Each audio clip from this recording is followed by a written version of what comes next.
Hello, everyone. My name is Kofi Antwi. Today's reading is an entry for Bad Mouse Reading Series. The first reading that I'm going to start off with is Sonny's Blues by James Baldwin. I read about it in the paper, in the subway, on my way to work.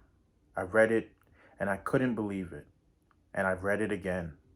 Then perhaps I just stared at the newsprint spelling out his name, spelling out the story. I stared at it into the swinging lights of the subway car, and in the faces and bodies of the people, and my own face, trapped in the darkness which roared outside. It was not to be believed, and I kept telling myself that as I walked from the subway station to the high school, and at the same time, I couldn't doubt it. I was scared for Sonny. He became real to me again.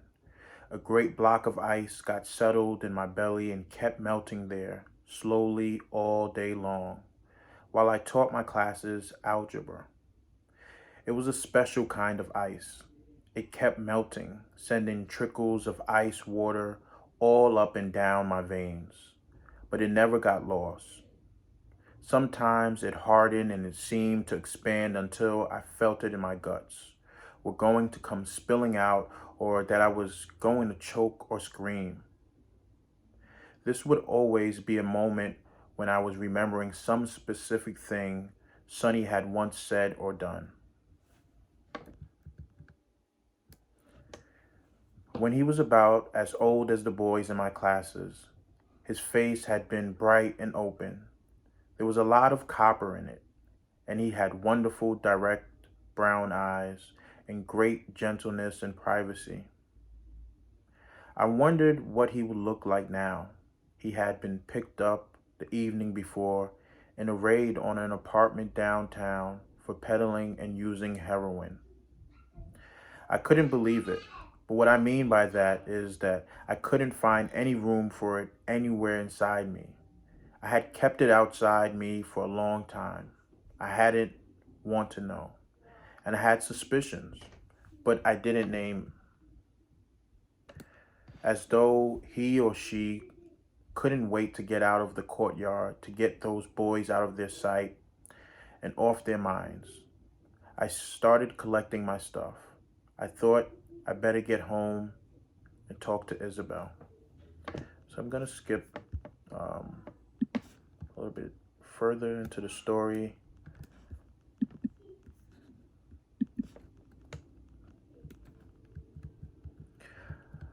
I won't, he said flatly, die trying not to suffer, at least not any faster than anybody else. But there's no need, I said, trying to laugh. Is there? In killing yourself? I wanted to say more, but I couldn't.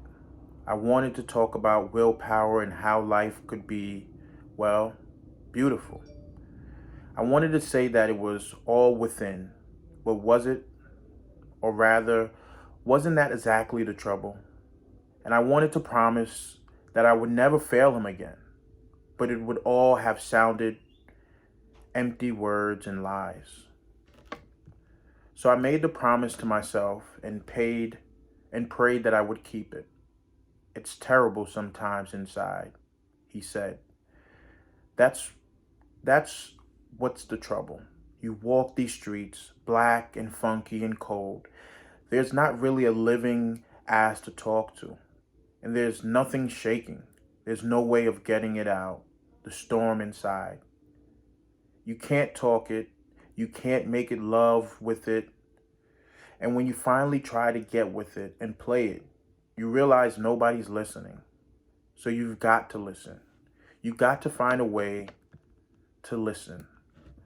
And then he walked away from the window and sat on the sofa again, as though all the wind had suddenly been knocked out of him.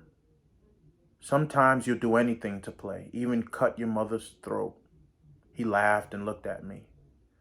Or your brother's. Then he sobbed. Or your own. Then, don't worry, I'm all right now, and I think I'll be all right. but I can't forget where I've been. I don't mean just the physical places I've been. I mean where I've been and what I've been. What have you been, Sonny? I asked. He smiled, but sat sideways on the sofa, his elbow resting on the back, his fingers playing with his smooth mouth and chin, not looking at me. I've been something I didn't recognize, didn't know I could be, didn't know anybody could be. He stopped, looked, looking inward, looking helplessly young, looking old. I'm not talking about it now, but because I feel guilty or anything like that. Maybe it would be better if I did. I didn't know. Anyway, I can't really talk about it. Not to you, not to anybody. And now he turned and faced me. Sometimes, it was, yes, I repeated.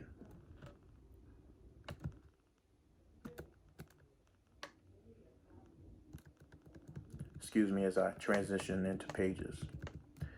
Actually, when I was most out of the world, I felt that I was in it, that I was with it, really, and I could play or I didn't really have to play. It just came out of me. It was there. And I don't know how I played, thinking about it now, but I did awful things, those times, sometimes, to people. Or it wasn't. I didn't, I did anything to them. It was that weren't real. He picked up the beer can, it was empty. He rolled it between his palms. And other times, well, I needed a fix. I needed to find a place to lean. I needed to clear a space to listen. And I couldn't find it. And I went crazy. I did terrible things to me. I was terrible for me. He began pressing the beer can between his hands. I watched the metal begin to give. It glittered as he played with it, like a knife, and I was afraid he would cut himself. But I said nothing. Oh well. I could never tell you. I was all by myself at the bottom of something, stinking and sweating and crying and shaking. I smiled and I smelled, my stink. And I thought I'd die if I couldn't get away from it. And yet, all the same, I knew that everything I was doing was just locking me in with it. And I didn't know. He paused, still flattening the beer can. I didn't know. I still don't know. Sometimes something kept telling me that maybe it was good to smell your own stink, but I didn't. I didn't think that was I've been trying to do, and who can stand it? And he abruptly dropped the ruined beer can, looking at me with a small, still smile, and then rose, walking to the window as though it were the lodestone rock. I watched his face. He watched the avenue. I couldn't tell you when Mama died, but the reason I wanted to leave Harlem so bad was to get away from drugs. And then, when I ran away, that's what I was running from, really. When I came back, nothing had changed. I hadn't changed. I was just older. And he stopped, drumming his fingers on the window pane. Then the sun had vanished. Soon darkness would fall. I watched his face.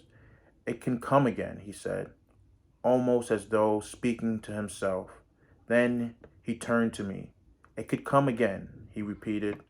I just wanted you to know that. Okay, so we'll stop there, and I will transition into Dear Mr. President. Dear Mr. President is a prose piece that I wrote a few years ago. It was a letter to Barack Obama.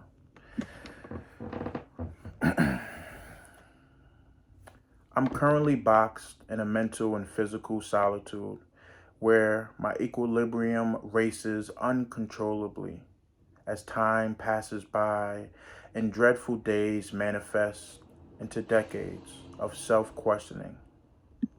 waiting for the invisible ink to dry. I can't help but crumble up this imaginary letter. During my time served, I overheard a correctional officer claim there's no sympathy for a man in prison who protests his innocence. Some days I believe it to be true. Although, Mr. President, I feel we have so much in common. You're a father, I am a father. Mr. President, I'm sure you're busy fighting off political opponents, legislations, worldly issues, and whatnot.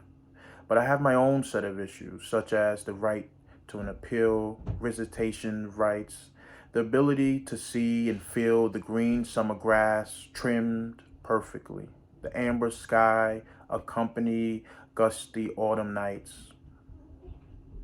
There are days I dream of piercing sun melting the steel bars off the frigid cell that corners me in like a caged animal.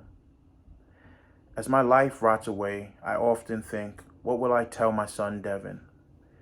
In the eyes of the governing law, the boys in our neighborhood are the equivalent of an adult. I could see it now. My growing baby boy will be sent to war with his chocolate complexion and nappy high-top fade.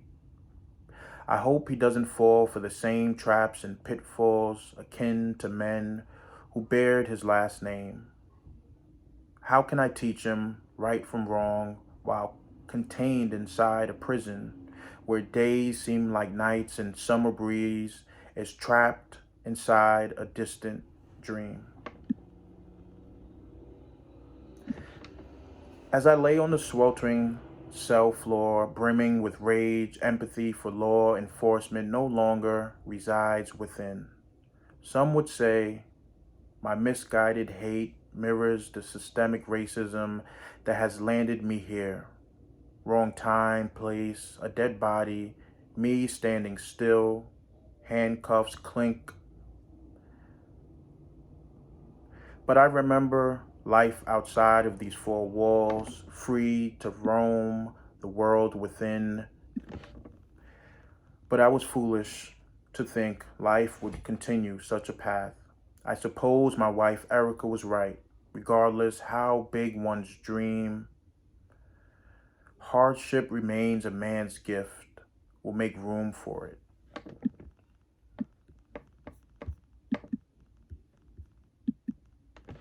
Thank you.